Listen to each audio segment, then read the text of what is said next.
Филмската дива Кетрин Денев е таму, вечерва се отвара филмскиот фестивал Браќа Манаки. Сите заедно уживаат на широк сокак, ексклузивно за бекстејдж. Имаме во живо во дневникот во 19 часот. Јулија Цветковска повели како помина разговорот со Кетрин Денев, како е атмосферата на отварањето на филмскиот фестивал. Ивана, добро вечер. На само неколку минути до стартот на 33-тото издание на филмскиот фестивал Браќа Манаки во Битола, екипата на бекстејдж на црвениот тепих пред Домот на културата. Разговорот со Кетрин Денев помина како што очекувавме, како што се прави муавет со вистинска филмска дива. Во моментов, освен споменикот на еден од браќата Манаки зад мене, ништо друго не прави поинакви од берлинскиот Потсдамер плац или пак канската Кроазета. Спектакуларен црвен тепих и ексклузивни гости. Дел од нив веќе почна да се движат кон големата сала на Домот на културата, останатите се очекуваат да дојдат.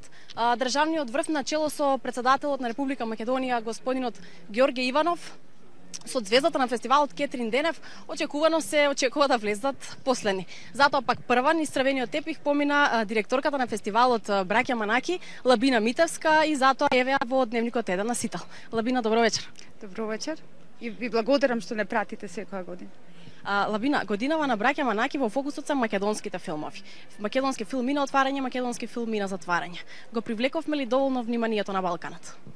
Апсолутно, мислам дека на вистина имаме со што да сме горди оваа година за така мала земја и толкава филмска продукција. Мислам дека може да ни позавидат и многу поголемите држави. Од нас и квалитетни, добри филмови. Фестивалот од година во година расте, секоја година се поексклузивни гости, се поборена публика. Спремни ли сте до година, секоја година поставувате се повисоки критериуми. Спремни ли сте до година да одговорите на тие повисоки предизвици? Па се надевам, секоја година викам оваа година е најтешка. Оваа година дефинитивно е најтешка со мадам Денев, но мислам дека фестивалот е на добар пат. Сите се одушевуваат од Македонија, сите се одушевуваат од нашата земја и навистина тоа е она најубавото што можеме да им го понудиме. Викторија Брил, Дерил Хана, Мики Манойловиќ, Кетрин Денев. И како држава, и како град, и како медиуми, и како фестивал. Можеме ли да одговараме на каприците и на барањата на вистински филмски звезди како што е Кетрин Денев? Мислам дека можеме. Го покажавме дека можеме. Се разбира дека од почеток малце ги спремаме каде доваѓаат и што може да очекуваат, затоа што најчесто најголеми проблеми се транспортот. Но кога ќе дојдат и кога ќе се оддушеват од нашите прекрасни фрески икони, како на пример Кетрин Денев, онда занемуваат и онда викаат све е прекрасно. Одлично. Лабина, ти благодарам. Те оставам да се вратиш на своите обврски, да ги пречекаш гостите.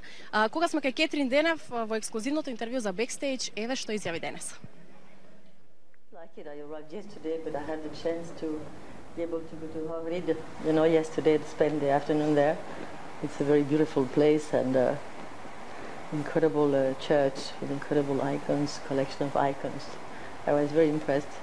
You wear Chanel 5 Face, and a lot of people think Yves Saint Laurent News. How hard was that for you to become a grandmother? I loved it. It was not difficult at all. I love children and I love very young children, babies, so I was so happy with it. I have a very small daughter now. She's 7 months old. No, that was great. It was not problem at all. Јулија, предпоставувам дека има многу гужва на широк сокак заради присуството на Кетрин Денев или атмосферата е вообичаена?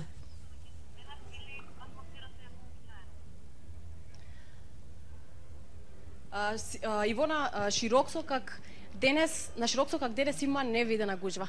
Воопшто не е, предпоставам дека гужвата воопшто не е само за Кетрин Денев, предпоставам дека повеќето луѓе се дојдени за да го видат долго очекуваниот филм Трето полувреме. Од она што можев да го видам денеска има многу бугари.